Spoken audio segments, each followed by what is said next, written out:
Yuri. Hey Steven, how are you? I'm good. How you doing? Thank you for sharing all this amazing your experience you gone through. And I was like, when I was listening to your speech, I was like, do you have something you didn't measure? No, I like to measure a lot of things for sure, but I didn't quite make the connection until more recently about like how much value that kind of data and going through the journals and just kind of marking my mood 1 through 10 for a couple of years.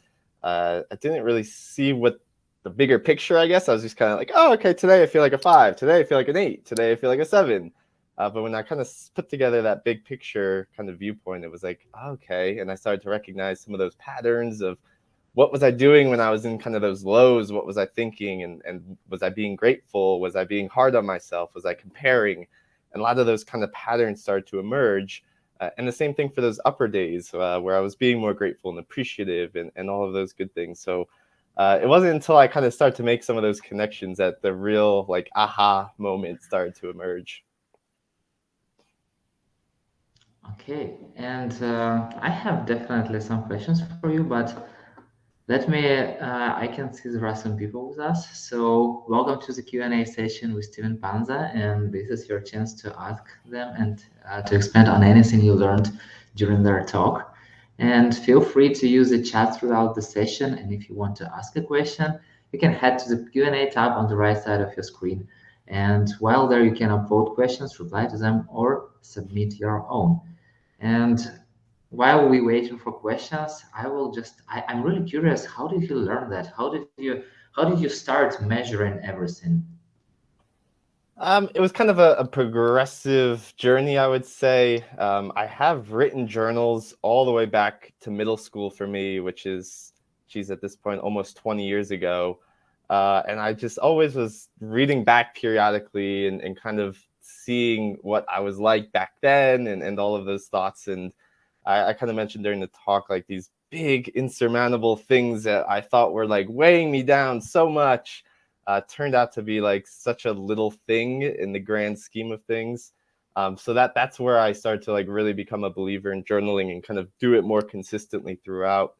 I was at the way I kind of put the 1 through 10 numerical value. I was at a Tony Robbins seminar and they had like rating your mood through the couple of days of what the seminar was, and I start to see the value of like, oh, I'm putting actual metrics to my mood, which like I hadn't quite connected from the journals at that point. But I was like, let's just keep this momentum going. It was only for like 10 reflections about that day.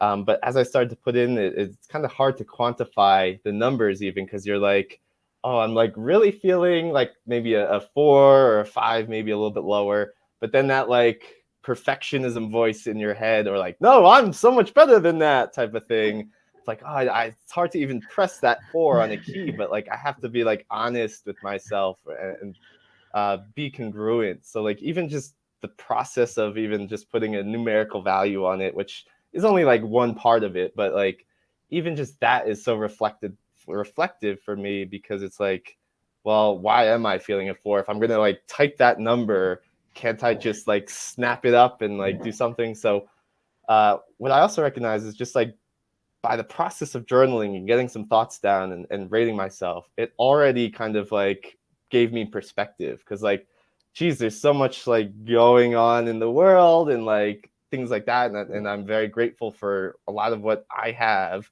How could I be feeling a 4 right now? Like, let me just think about something to be grateful for. So even in the moment of kind of reflecting there, it is quite valuable as well. I've heard a lot about journaling myself, and I'm always saying myself, you have to try it, you have to try it, you have to try it, and I never do it. So for me, what would be your advice on how to start doing it, and what is the consistency? Like, how much time do I need? How it works for you? Yeah, so I'd say it's kind of periodical. I also notice the less I journal, kind of the more lower I feel in general. Um, that's one thing. So I always try and keep that in mind going back to that habit.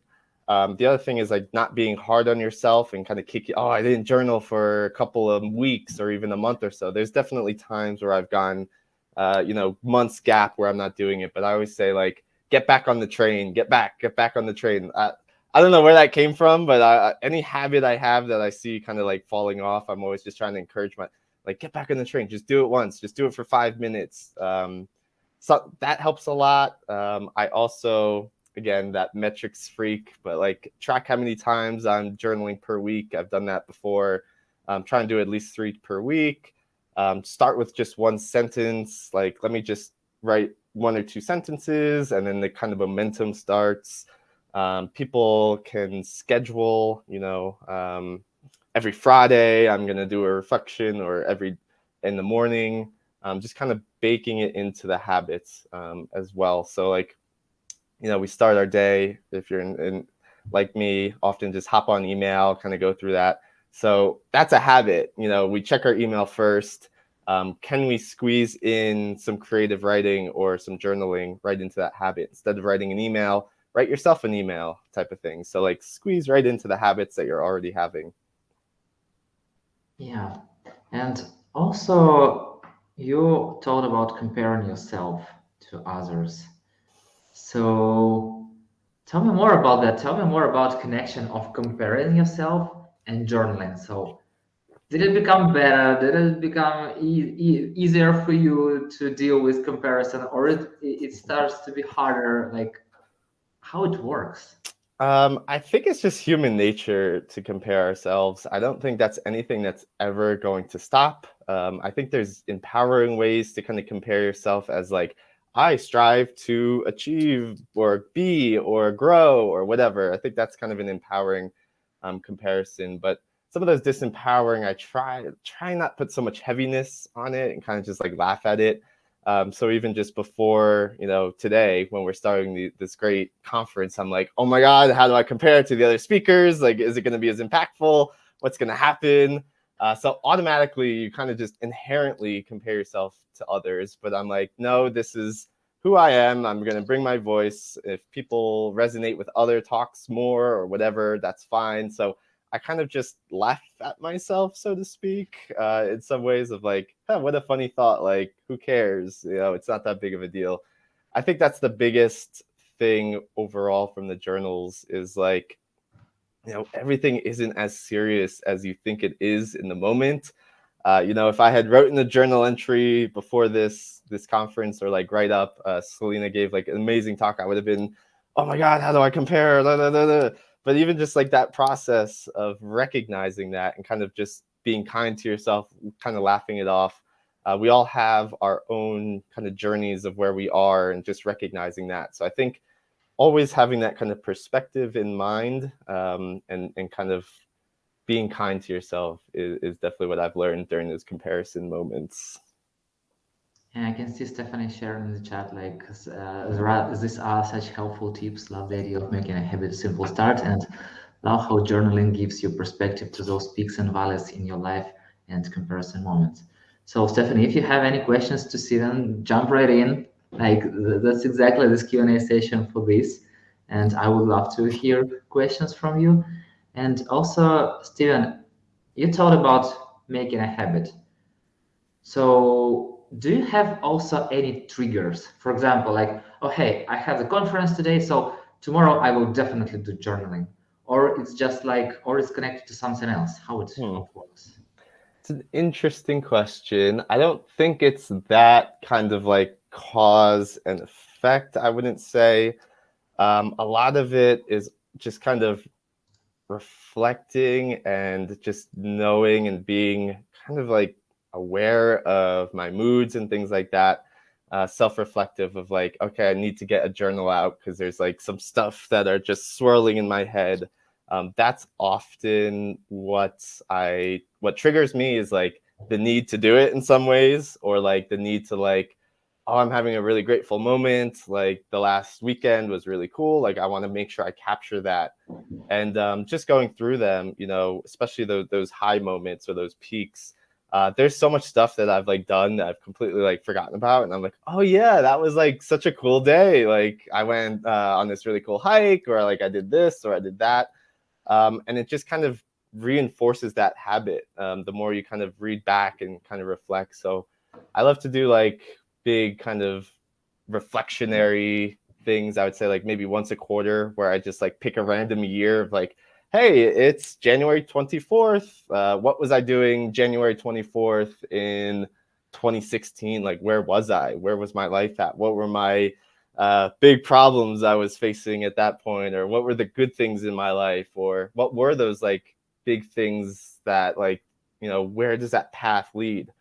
I think like we're always kind of trudging forward on this like nice path of life, if you will, or like even in organizations, we're always like looking forward and where do I want to grow my career and where do I want to go? But often we don't look back and kind of see the trail that we've come from and like all of the things that we've done and to be grateful for and accomplished and all of those things. And if you can take those and remember them and kind of like put them into yourself through that like reflective journaling process, it stays with you, and it definitely is something that you can call upon in like times of trouble of, hey, I know literally I've been here, I've written it down, I've been a 4 before, and I'm still me, I'm still here, I'm still thriving in many ways. So like again, it all goes back to that like perspective and being congruent with yourself and seeing where you've come from and appreciating. And that will help you to kind of navigate as you're moving forward as well, I think. Yeah, definitely. History is kind of the future because I can see that all what happened before still happening in the future. We just never learn. So Stephanie is writing that she missed the first couple of minutes of your session and where you talked about tracking your overall mood. So would you just put a number on your general mood and then give more specifics in a journal entry? Yeah, so what I do is I have like a running document in like Microsoft One or something that I can kind of access on the cloud. And then I have just like a bar chart at the top. I put the date, and then I have a bar chart 1 through 10.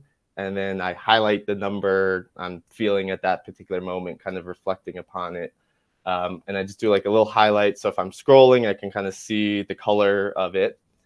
So I start there, kind of that reflection, and then I write a little bit about either what's on my mind or a problem I'm facing or something to be grateful for or anything that comes to mind right under the number thing. And oftentimes, especially with those like lower numbers, let's say I put like a 4 or 5 or something, even the process of journaling, if I were to re-rate myself, even just after writing a paragraph or whatever it turns out to be, it kind of was, I would already rate that differently because it just, again, that process of kind of getting your thoughts out. And so many times problems get built up in our heads because we're just constantly like obsessing over it. At least I do. For me, it's like, oh, I gotta solve this, like, what is this, what's going on?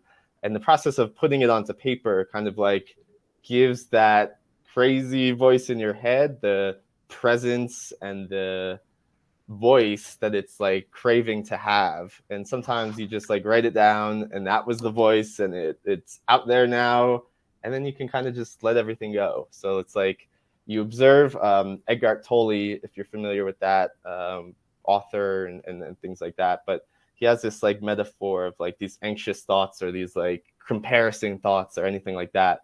You kind of just like take a step back and pretend like you're visualizing like a stage, and you just like watch that thought like just float through the stage. It has its voice, it says the anxiety or whatever the problem, it has its time, and then it feels heard, and then it kind of dissipates. So I know I'm speaking like very metaphorically here, but I'm hoping the people on the call can relate to like those like thoughts that obsess and just want to be heard. And so much time we're just like, suppress those thoughts, suppress. I'm not feeling that. Like go down there, bottle it up.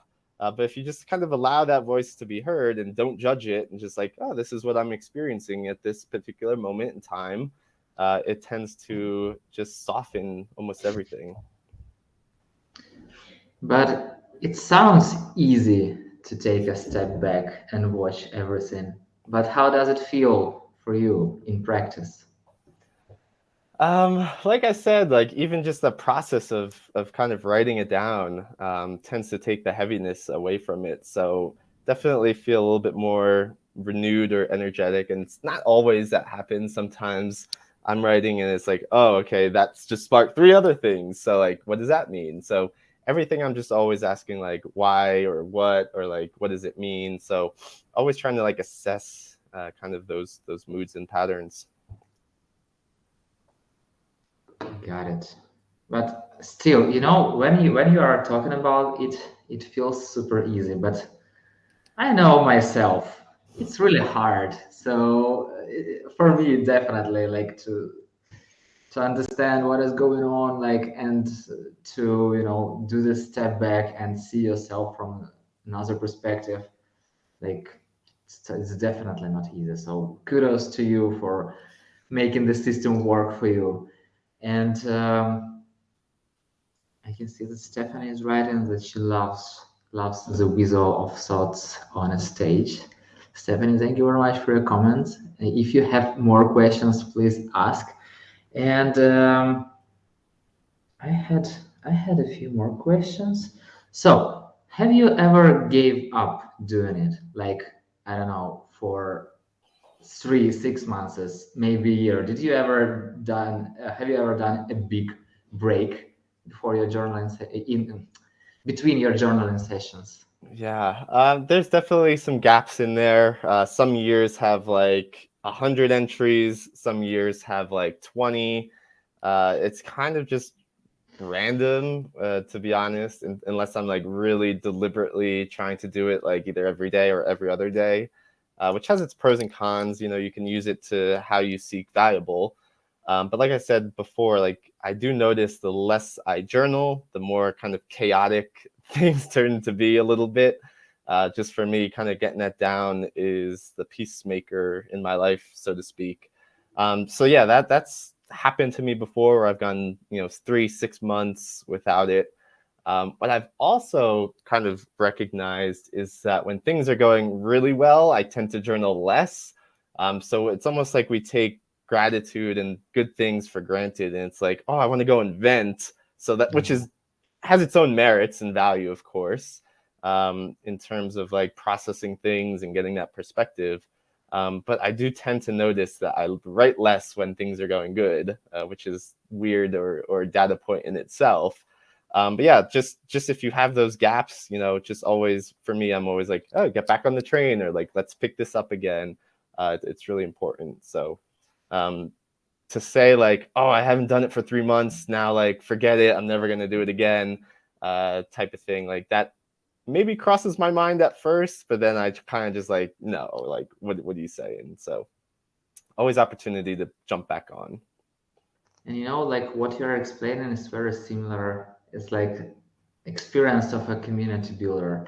Because like if something goes wrong, like everything, you pay your attention on this problem. But if somebody like send you a message, like they connected with somebody else and they met an amazing person in the community, like you're always happy for the person, but you never like you don't think about it like, okay, because of my work people met each other and they're doing something great together. Like you always skip this stuff.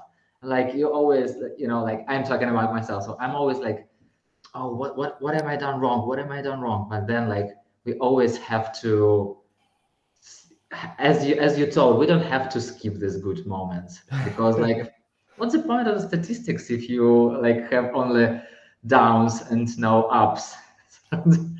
Yeah, that's a really good point, because often like even getting good feedback or something like that, I think we tend to like not believe it, or like, oh, that wasn't me, or like so many other people contributed to that, so we almost like downplay this good feedback, or like, oh, I don't believe them, or like it's fascinating that you say that, because I could definitely relate, and I'm sure others can as well, of like not taking in that goodness in some ways, or like, oh, that's not me, like other people have contributed more than me, or maybe even it's a kind of comparison of like, or not seeing yourself, or thinking of like that imposter syndrome of like, oh, that wasn't me or whatever.